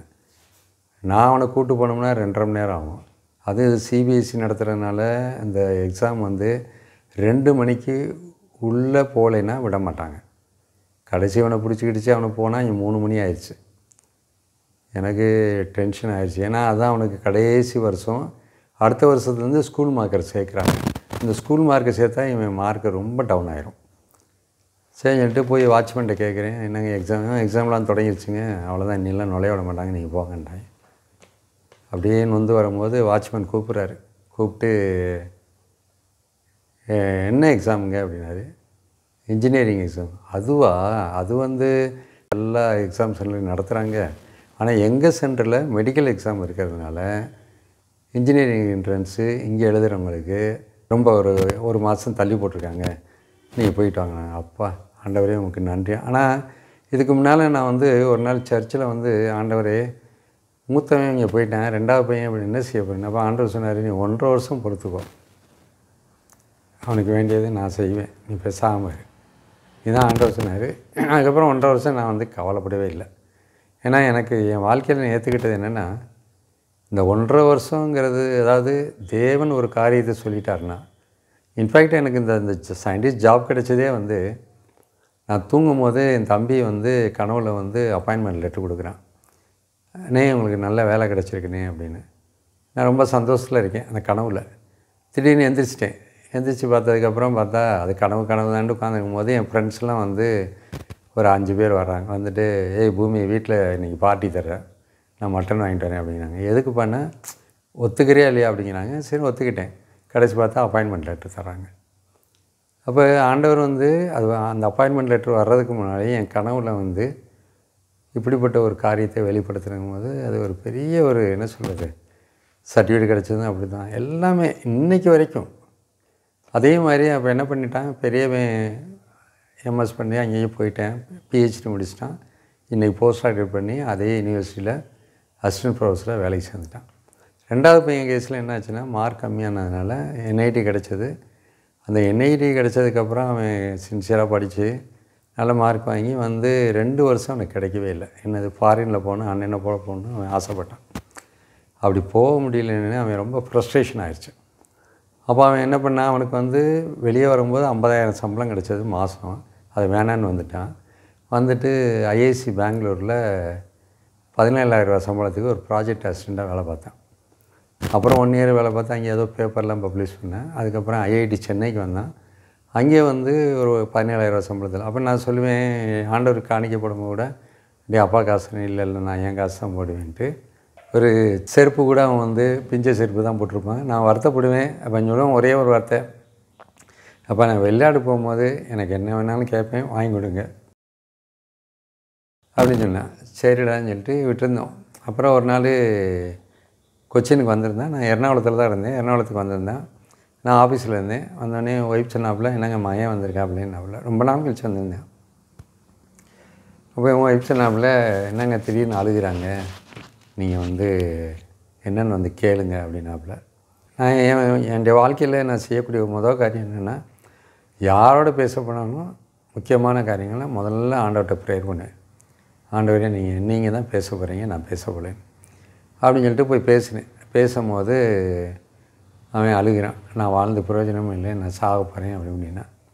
ஏன்டா முட்டாள் மாதிரி பேசாதடா, உன்ட்ட என்றைக்காவது நான் வந்து வேலைக்கு போகல, ஏன்டா சம்பளம் தரேன் ஏதாவது சத்தம் மாட்டேனா? இல்லை. அப்புறம் உனக்கு என்னடா பிரச்சனை? இல்லை, நான் ஆசைப்பட்டது வேறு. டேய் கடவுள் கொடுப்பார்றா, பொறுமையாயிடுறா, எல்லாம் நன்மைக்கே நடக்கும்டா அப்படின்னு. இல்லை அப்படி இப்படின்னா. அப்போ நான் சொன்னேன், இங்கே பாரு, நான் வந்து ஒரு கிழிஞ்ச ட்ரவுசரை போட்டு இன்றைக்கி வந்து ஒரு ஹோண்டா சிட்டி காரு சொந்த வீடு வச்சுருக்கேன். உங்கள் அம்மாவுடைய அப்பா வந்து 90 ரூபா சம்பளம் வாங்கினவங்க. இன்றைக்கி உங்கள் அம்மா காரில் வந்து என் கூட போகிறாங்க வர்றாங்க. ஆண்டவர் எப்போ வேணாலும் சூழ்நிலையை மாற்றுவார்றா அப்படின்னு அவனை கூட 3 மணி நேரம் வாக்கிங் போனேன். இயேசுவை பற்றி தான் பேசிக்கிட்டே போனோம். கடைசி வந்தேன், சரிப்பா மனசு சரியாயிடுச்சு, நான் நாளைக்கு ஊருக்கு போகிறேன், அங்கே வேலை கொஞ்சம் பெண்டிங் இருக்குது அப்படின்னு போயிட்டு வாடணும். அதுக்கப்புறம் நாங்கள் என்ன பண்ணோம்னா 2 பேருமே காலைல 6 மணிக்கு எழுந்திரிப்போம், 2 பேரும் கையை பிடிப்போம், அறிக்கையிடுவோம்.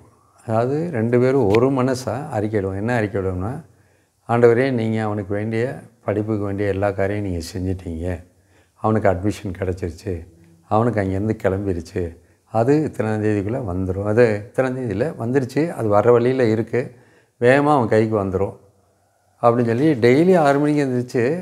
இதில் இடையில் என்னென்னா, என் ஃப்ரெண்டு, என் பையனுடைய ஃப்ரெண்டு அப்பா அம்மா கூப்பிட்டு என் ஒய்ஃப்கிட்ட, உங்கள் பையன் ரொம்ப நொந்து போயிருக்காங்க, நீங்கள் வந்து ஒரு 10 லட்ச ரூபா நான் தர்றேன், நீங்கள் வீடு கட்டுறதுக்கு ரூபா வச்சுருக்கீங்களா, அதை நீங்கள் கொடுத்து படிக்க வைங்க, நீங்கள் கஞ்சத்தனமாக இருக்காதீங்க, அதுக்கப்புறம் அவன் சம்பாரித்த பிறகு நீங்கள் வீடு கட்டிக்கிங்க அப்படின்னு சொன்னாங்க. அப்போ என் ஒய்ஃபை வந்து நான் ப்ரொமோஷன் படிக்கிறேன்ட்டு என்கிட்ட சொல்லவே இல்லை. அப்புறம் 3 நாள் கழித்து அடக்க முடியாமல் சொன்னாப்புல. நான் ஒன்றே ஒன்று சொன்னேன், இங்கே பாரு, நம்முடைய தேவன் நமக்கு வேண்டியதை தர்றவர், நம்ம வீடும் கட்டுவோம், அதே சமயத்தில் என்ன செய்ய போகிறோம், அவன் படிக்கிறதுக்கும் இங்கேருந்து போவான் அப்படின்னு சொல்லி சொன்னதுக்கப்புறம் அவன் வந்து ஒய்ஃப் சொன்ன அதுக்கப்புறம் தான் நாங்கள் அறிக்கையிட ஆரம்பித்தோம். ஆண்டவரே இயேசுவே, நீங்கள் அவனுக்கு அப்பாயின்மெண்ட்டை கொடுத்துட்டீங்க, அவனுக்கு அங்கேருந்து கிளம்பிருச்சு, வர வழியில் இருக்குது, கூடிய சீக்கிரம் வந்துடணும். இதுக்கடையில் என் மனைவி என்ன பண்ணுவாப்புல, அவனுக்கு வந்து வாட்ஸ்அப் அனுப்பாப்புல, டே ஃப்ளைட்டு ரெடி ஆகிடுச்சுடா, உனக்கு டிக்கெட்லாம் எடுத்தாச்சுடா, அந்த டிக்கெட்டு வந்து சீக்கிரம் வந்துடும், ரெடியாக இருக்குது அப்படின்னு சொல்லி ஃப்ளைட்டு படமெல்லாம் போட்டு அவங்களும் அனுப்புவாங்க. இப்படியே ஒரு 2 மாதம். அப்போ நான் ப்ரேயரில் காலைல வைக்கும்போது ஆண்டவர் சொன்னார், ஏப்ரல் 17ஆம் தேதிக்குள்ளே உங்கள் பையனுக்கு கிடச்சிரும்னு ஆண்டவர் சொன்னார். கரெக்டாக ஏப்ரல் 13ஆம் தேதி அவனுடைய ரிசல்ட் வந்துருச்சு. இன்டகிரேட்டட் பிஹெச்டி வந்து சேரலாம், அவன் வித்து ஃபண்டோட அப்படின்னு சொல்லி அவன் போனதுக்கப்புறம் மாதம் நம்ம இந்தியன் மணியில் பார்த்திங்கன்னா 1.25 லட்ச ரூபா அவன் வாங்கிட்டு அவனே படித்தான். வேலைக்கெலாம் போக தேவையில்லை, அவன் வந்து ரிசர்ச் பண்ணால் போதும். இப்போ எம்எஸ் முடிச்சுனா இப்போ பிஹெச்டி முடிக்கிற ஸ்டேஜில் இருக்கான். இது 2 பிள்ளைகளுமே ஆண்டவர் கொடுத்த பிள்ளைய, 2 பிள்ளைகளுமே இன்றைக்கி வந்து ஆண்டவர் அதாவது ஆண்டவர் எதை கொடுத்தாலும் பெஸ்ட்டாக கொடுப்பாருங்கிறது தான் என் வாழ்க்கையில் நான் தெரிஞ்சுக்கிட்ட ஒரு பெரிய விஷயம். அதனால தான் எனக்கு இன்றைக்கி வந்து யாருக்காவது ஏதாவது செய்யணும்னு நினச்சா கூட நல்லதாக கொடுக்கணும் அப்படின்னு நினைப்பேன். ஏன்னா தேவனை ஒரு உதாரணம் வச்சு தான் நினைப்பேன். ஏன்னா நம்ம ஆண்டவர்கிட்ட கேட்கும் போது, ஆண்டவரே எனக்கு பெஸ்ட்டு கொடுன்னு கேட்குறோம், அப்போ ஏன் நம்ம மற்றவங்க பெஸ்ட்டு கொடுக்கக்கூடாது அப்படிங்கிற ஒரு ஆசையில் தான் நான் செய்வேன். இதெல்லாம் வந்து என்னென்னா, இன்றைக்கி நான் வந்து பல காரியங்கள்லாம் யோசிக்கும் போது, இந்த எங்கள் வீட்டை அநியாயம் பண்ணது, என் ஒய்ஃபுக்கு பண்ணது, எல்லா இடத்துலையுமே தேவன் எனக்கு ஞானம் கொடுத்ததுனால எங்கேயுமே நான் சண்டை போடலை, எல்லாமே பண்ணலை. ஏன்னா நான் அன்றைக்கி சண்டை போட்டிருந்தேன்னா எங்கள் வீட்டில் என் தங்கச்சி கல்யாணம் பிரச்சனையாக இருக்கும், தம்பி கல்யாணம் பிரச்சனையாக இருக்கும், சித்தப்பா வீட்டு கல்யாணம், எல்லா கல்யாணம் பிரச்சனையாக இருக்கும். நான் அவ்வளோ அசிங்கமான விஷயம் வீட்டில் நடந்தது. ஆனால் தேவன் எனக்கு கொடுத்த ஞானம் உண்மையிலே எனக்கு இன்னைக்கு திரும்பி பார்த்தீங்கன்னா அந்த ஞானம் இப்போ கூட இருக்கான்னு எனக்கு அவ்வளோ சந்தேகமாக இருக்கும். அவ்வளோ ஞானம், என்ன செய்யணும், ஏது செய்யணும், எல்லாம் அவர் வழி நடத்திட்டு போனது. நான் பிறந்ததுலேருந்து இன்றைக்கி வரைக்கும். இன்றைக்கி நிறையா பேர் இங்கே சொல்லுவாங்க, நீ வந்து ஆள் சரியில்லை, உனக்கு பேச தெரியலன்னு. நான் கண்டுக்கிடவே மாட்டேன். எனக்கு என் தேவன் என்ன நடத்துகிறாரு, அவர்கிட்ட தாங்க எல்லாமே கேட்பேன், பேசி அவர் சொல்லுவார். ஸோ இன்றைக்கி வரைக்கும் ஆண்டவர் வந்து பல விஷயங்கள் அதே மாதிரி 17ஆம் தேதி கிடச்சது, அவன் அழகாக போனான், ஜாயின் பண்ணான். அதில் ஒரு பெரிய பியூட்டி என்னென்னா, அவன் போன மறுநாள் கேரளாவில் வெள்ளம், ஏர்போர்ட்டை மூடிட்டாங்க. 18 நாள் ஏர்போர்ட்டை மூடிட்டாங்க. இப்போ 18 நாள் ஏர்போர்ட் மூடினதுக்குனால அதை ஜஸ்ட்டு ஒரு நாள், அதுதான் தேவனுடைய அற்புதம், அதிசயங்கள். அவன் போய் சேர்ந்தான். இன்றைக்கி அவனும் பிஹெச்டி முடிக்கிற ஸ்டேஜுக்கு வந்துட்டான். ஸோ இப்படிப்பட்ட ஒரு ஆண்டவரை நான் என்ன சொல்கிறேன்னு தெரியல.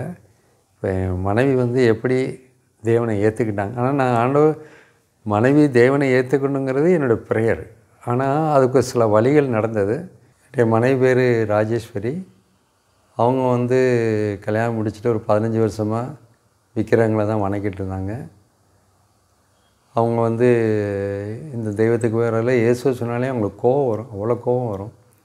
ஆனால் அவங்க வந்து ஒரு 15 வருஷமாக இருந்து பல பிரச்சனைகளை எங்களுக்குள்ளே இருக்கும்போது அவங்க பிரச்சனையை ஃபேஸ் பண்ணதுனால ஒன்று மட்டும் அவங்களுக்கு தெரிய வந்தது, இயேசு கிறிஸ்து இல்லாமல் இந்த வீட்டில் சமாதானம் இல்லைன்னு புரிஞ்சதுனால ஆண்டவருடைய என்னுடைய ஆசைகளை நிறைவேற்றினதுனால அவங்களும் இயேசு கிறிஸ்துக்குள்ளே வந்துட்டாங்க. இயேசு கிறிஸ்துக்குள்ளே வந்ததுனால எங்கள் குடும்பத்தில் சமாதானம், சந்தோஷம், 2 பிள்ளைகளுடைய வளர்ச்சி, எங்களுக்குள்ளே ஒரு ஒற்றுமை, இதெல்லாம் அதிகமாக கூடினது. அதனால தான் நான் எல்லாருக்குமே நான் வந்து எல்லாத்துக்குமே நான் ஒரே ஒரு காரியம் சொல்கிறேன். என்ன சொல்கிறேன்னா, நான் வந்து என் வாழ்க்கையில் அனுபவித்த எல்லா நன்மைகளையும் நீங்கள் அடையணும்னா இயேசு கிறிஸ்து மட்டும் போதும், வேறு யாரும் தேவையில்லை. பணம் உங்களை காப்பாற்றாது, எதுவுமே கிடையாது. இயேசு கிறிஸ்து மட்டும் போதும். அவர் உங்களை வலது கை பிடிச்சி நடத்தி எனக்கு கிடைச்ச ஆசீர்வாதம். ஆண்டவராக இயேசுக்கு வந்து இதே கிடையாது, ஏதாவது இவனுக்கு கொடுக்கணும் அவனுக்கு கொடுக்கணும் எதையும் பார்க்க மாட்டார். அவர் பார்க்குறது ஒன்றே ஒன்று, உன்னுடைய இருதயத்தை பார்க்குறாரு. அந்த இருதயத்தை இயேசுகிட்ட கொடுத்தீங்கன்னா அந்த இருதயத்துக்கு ஆண்டவர் என்ன பண்ணுவார்னா, நீங்கள் நினச்சி பார்க்க முடியாத அளவுக்கு உங்களை உயர்த்துவார். அது என் வாழ்க்கையில் நடந்த ஒரு இதெல்லாம். இது நான் ஏன் சொல்கிறேன்னா, இதெல்லாம் உங்களுக்கு சொல்லும் போது நீங்களும் ஆண்டவருக்குள்ளே வந்து இந்த நான் கிடைச்ச எல்லா ஆசீர்வாதங்களும் நீங்களும் அடைஞ்சு இந்த பூமியில் வாழ்ந்ததுக்கு ஒரு அர்த்தம் இருக்கணும். அதுதான் என்னுடைய முழு ஆசை. இதுக்கு வந்து கிரைஸ்ட் காலிங் டிவியிலேருந்து அந்த பாஸ்டர் எனக்கு ஒரு சந்தர்ப்பம் கொடுத்து இவ்வளோ பெரிய ஒரு சாட்சியை செய்ய வச்சதற்காக ரொம்ப நன்றி. அவருக்காகவும் அந்த பாஸ்டருக்காகவும் உங்களுடைய குடும்பம் எல்லாத்துக்காகவும் நான் ஜெபிக்க போகிறேன். ஏன்னா இந்த ஜெபம் வந்து உங்களுடைய எல்லாருடைய வாழ்க்கையும் தொடரணுங்கிறது தான் என்னுடைய ஆசை. இயேசு கிறிஸ்துவின் கை உங்கள் மேலே படணும், அவருடைய கண்கள் உங்கள் மேலே படணும், அவரை நீங்கள் இருதயத்தில் ஏற்றுக்கிட்டு அவரோடு நீங்கள் வாழணுங்கிறதுக்காக நான் இதை செய்ய போகிறேன். ஒரு ப்ரேயர் செஞ்சு முடிச்சுக்கிறேன், ஒரு ஜெபம் செய்கிறேன். பரமளத்திற்கு பிதாவே, அப்பா தேவனே, உமக்கு நன்றி ஆண்டவரே, ஸ்தோத்திரம் ஆண்டவரே. ஆண்டவரே, நீ செய்த ஒவ்வொரு காரியம் நான் நினைக்கும் போது ஆண்டவரே ஆனந்த கண்ணீர் வருகிறது ஆண்டவரே. ஆண்டவரே, இந்த ஆனந்த கண்ணீரை நீ உண்டாக்கியதற்காக நன்றி தகப்பனே. ஆமாம் ஆண்டவரே. ஆண்டவரே, எங்களுடைய குடும்பத்தை நீர் ஒன்றிணைத்தது போல் ஆண்டவரே, பிள்ளைகளை உயர்த்தியது போல் ஆண்டவரே, ஒரு தாயினுடைய வயிற்றில் ஒரு கை நாட்டு போட தெரிந்த தாயின் வயிற்றில் பிறந்த என்னை முதல் தலைமுறையிலே ஒரு சயின்டிஸ்டாகவும் 2வது தலைமுறை பிள்ளைகளை அமெரிக்காவுக்கு அனுப்பி ஒரு நல்ல லெவலுக்கு கொண்டு வந்த இந்த இதே போல் ஆண்டவரே, இதை கேட்குற எல்லா தாய்மார்களுக்கும் ஆண்டவரே, எல்லா தகப்பன்மார்களுக்கும், எல்லா பிள்ளைகளுக்கும் ஆண்டவரே, மனதில் ஆழமாக போகணும் ஆண்டவரே. பரிசுத்த ஆவியின் மூலமாக ஆண்டவரே அவர்கள் கண்களை திறக்க வேண்டும் ஆண்டவரே. அவர்களுடைய பரிசுத்த ஆவிக்குரிய கண்கள் திறந்து அவர்களும் நான் அடைந்த எல்லா ஆசீர்வாதங்களை அடைந்து தேவனை அடைவதற்காக நான் இறைவனை கேட்டுக்கொள்கிறேன் ஆண்டவரே. இந்த இந்த சாட்சி கேட்குற ஒவ்வொருத்தரும் மனசுலேயும் ஆழமாக ஆண்டவரே நீ போய் ஆண்டவரே அவர்களை உம்மிடத்தில் அழைத்து வாரும் ஆண்டவரே. அதற்கு நன்றி தகப்பனே. எனக்கு இப்படிப்பட்ட ஒரு சந்தர்ப்பத்தை கொடுத்ததற்காக நன்றி தகப்பனே. அதுவும் கிரைஸ்ட் காலிங் டிவி மூலமாக என்னை அழைத்ததற்காக நன்றி தகப்பனே. அந்த பாஸ்டருக்கு வேண்டிய எல்லா ஆசீர்வாதத்தையும் நீர் கொடுப்பதற்காக நன்றி தகப்பனே. அவர்கள் போகும் மொழியும் மறுவழியிலும் தாங்கிக் கொள்வதற்காக நன்றி தகப்பனே. அவரையும் அந்த குடும்பத்தையும் ஆண்டவரே, அந்த பிள்ளைகளையும் ஆண்டவரே நீ தாங்கிக் கொள்வதற்காக நன்றி தகப்பனே. இப்படிப்பட்ட ஒரு ஊழியத்தை அவர்களுக்கு கொடுத்ததற்காக நன்றி தகப்பனே. ஆண்டவரே, இந்த ஊழியத்தை எவ்வளவு அருமையாக நீர் கொடுத்திருக்கிற ஆண்டவரே. இந்த பாஸ்டர் இங்கே வரவில்லை ஆண்டவரே, உங்களுடைய திட்டம் நிறைவேறாத ஆண்டவரே. ஆண்டவரே, அறுவடை காலமும் வந்துவிட்டது. அதற்காக நிறைய ஆட்கள் தேவைப்படுகிறார் ஆண்டவரே. அதற்காக இந்த மகன் செய்யக்கூடிய எல்லா காரியம் நீ ஆசீர்வதித்திற்காக நன்றி தகப்பனே. எல்லாம் வல்ல இந்த இயேசுவின் பிரார்த்திக்கிறோம். ஆமென். அன்பார்ந்த கிரைஸ்ட் காலிங் டிவி நேயர்களே, மேலும் இது போன்ற உங்களுடைய சாட்சிகளை எங்களுடைய சேனலில் கொடுக்க விருப்பமுள்ளவர்கள் எங்களை தொடர்பு கொள்ளுங்கள். தொடர்புக்கு 7200713563. கர்த்தர் தாமே உங்களை ஆசீர்வதிப்பாராக. ஆமென்.